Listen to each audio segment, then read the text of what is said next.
So too was our bastard status the final affirmation that we were simply beyond redemption. My mother's parents neither offered any assistance to see that my father got a proper burial, nor did the rest of her brothers and sisters. My mother couldn't possibly afford the cost to do so, and neither, apparently, could his other family. Instead, he was considered an unclaimed body and relegated to Hart Island, New York's Potter's Field, for burial. As a result of this callousness, there would be no funeral. There would be no headstone with his name carved upon it, no place for us to visit and remember. Instead, a wooden box with a number stenciled on its side awaited my father at the end of his life. He was to be interred with thousands of other nameless paupers, suddenly rendered null and void in the absence of records, as if he never even existed. Good riddance quietly and thoroughly enveloped the entire house after my father died. In my efforts to reconcile my own pain and anger over the loss of my father with the complete erasure of him within my extended family, upon whom my survival now rested unequivocally, all my childlike imaginings of being rescued by my heroic father were dashed. Instead, I too was forced to wrestle with the recurring feeling of good riddance. As time and time again I tried to come to terms with who and what my father really was to me.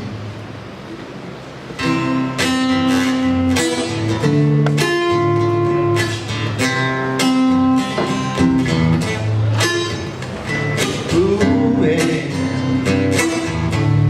on a sunny afternoon.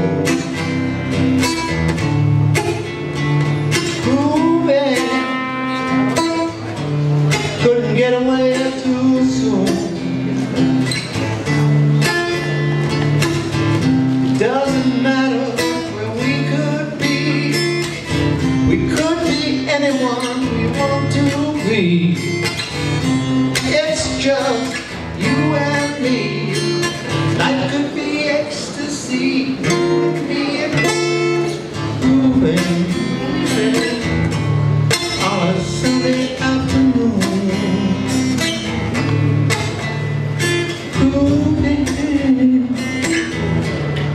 Sunday afternoon.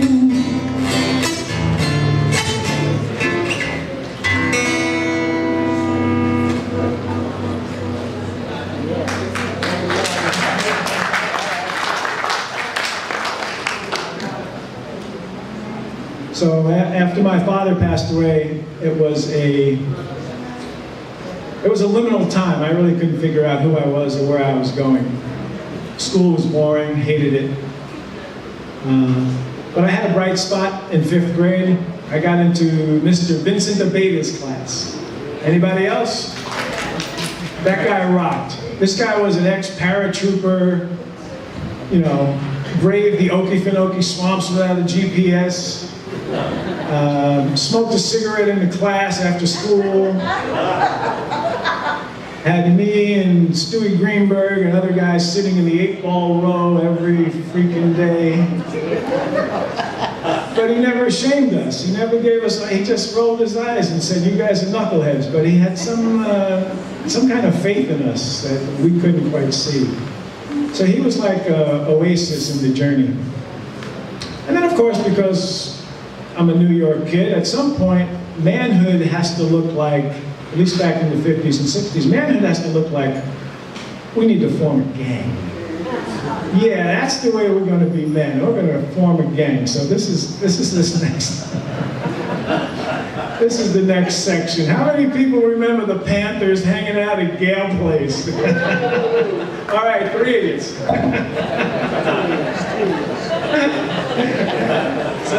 so this was the next stepping stone into manhood.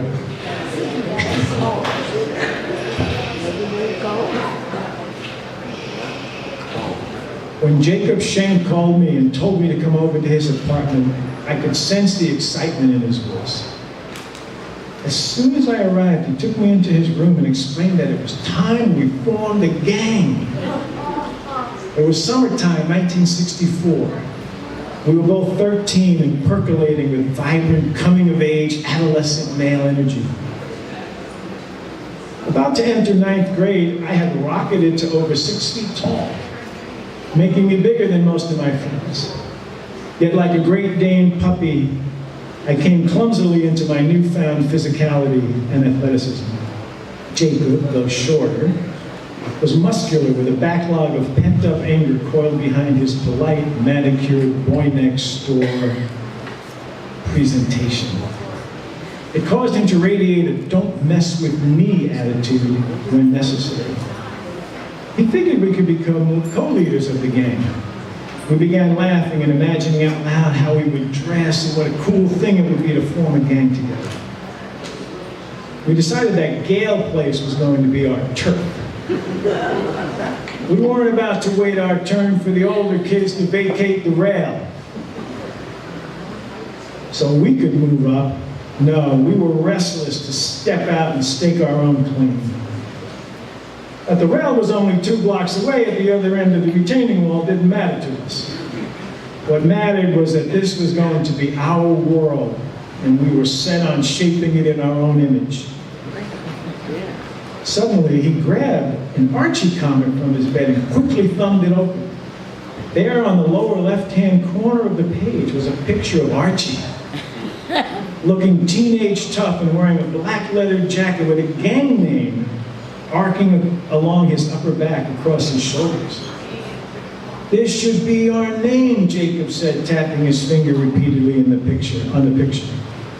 "We'll call ourselves the Panthers."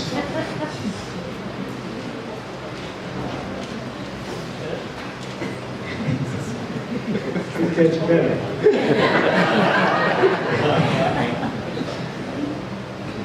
Oddly enough, it was really a movie that galvanized us into action to form a gang. West Side Story. By the time most of the boys I hung around with were in junior high school, we had seen West Side Story what felt like dozens of times. We were transfixed by the opening aerial view gliding over our city, the jazzy combat during the prologue as Baby John is chased by the sharks got our blood racing. We imagined being in that position, and we imagined coming to the rescue of our own. We memorized lyrics to the Jets song, "Tonight," "Quintet," "Officer Krupke," and especially "America," sung and danced by the Sharks and their girlfriends during the rooftop scene. We could easily recall pieces of dialogue. "Womb to tomb, birth to earth, exchanged like a sacred vow by Riff and Tony." And "I want to bust cool," as Ice tries to calm Action and the Jets after the rumble. We liked the toughness of the two gangs, particularly the Jets' Riff, Action, and Ice, and the Sharks' Bernardo and India.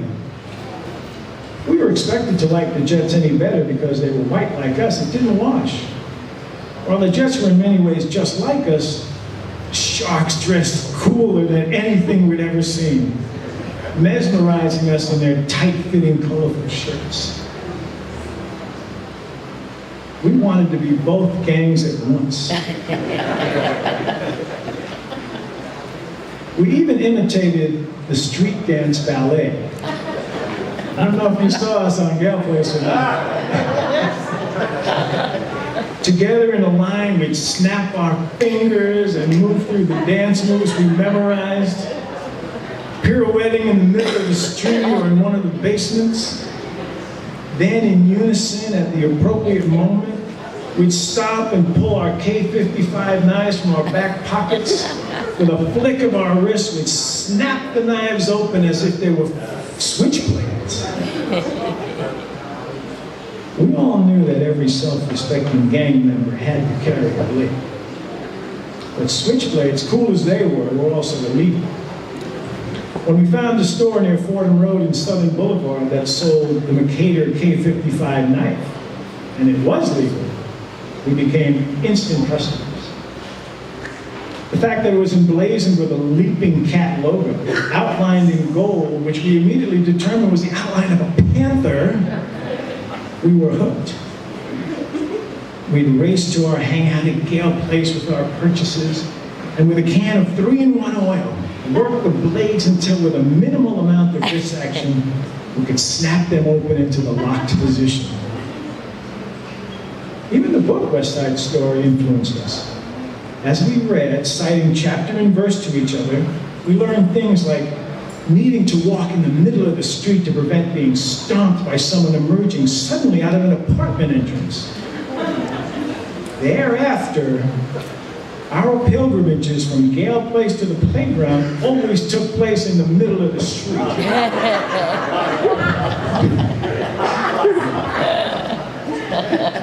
We took seriously the mandate that gangs always had to have a hidden cache of weapons stashed somewhere in case of a rumble. As a result, Jacob and I created an arsenal just over the fence surrounding the reservoir at the east entrance to Pigeon Park, hidden in a cluster of weeds and sumac bushes. There we had collected chains, scraps of wood, and lengths of pipe that we found, even a broken piece of metal fence the shape and length of a spear. We were preparing for our mythic rumble, but every one of us, beneath the bravado, hoped it would never come. Yet try as we might to be badass, we were also different than the generations of really tough guys before us. We actually liked the whole Romeo and Juliet drama depicted in West Side Story. And we recast it into our world, which, by virtue of growing up in the Bronx, provided our fevered minds with images galore.